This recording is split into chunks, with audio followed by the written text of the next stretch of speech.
Para po mas malinaw mga kapuso, magkakaiba pong sakit ang leprosy, psoriasis at flesh-eating disease.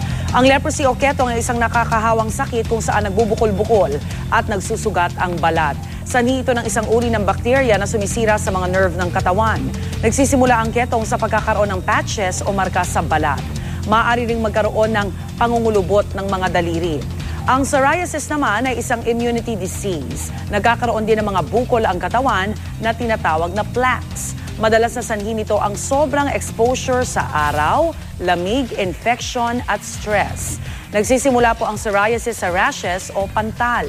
At kapag lumala, namamaga at nangangaliskis ang balat. Samantala, ito namang flesh-eating disease ay isang uri ng bacterial infection. Maaari pong sanhi nito ang bakteryang pumasok sa isang open wound o sugat. Ang dadapuan ng sakit na ito tila nabubulok o naagnas ang balat. Ang ilang sintomas ng sakit na ito ay pamamaga, pamumula at pagkirot ng apektadong bahagi ng katawan. Karaniwang nagkakaroon nito ang braso, tiyan at hita. Minsan ang may naibalita ang GMA News na isang OFW sa Hong Kong noong August 2012 na dinapuan po ng flesh-eating disease. Namatay ang OFW matapos operahan sa isang ospital doon.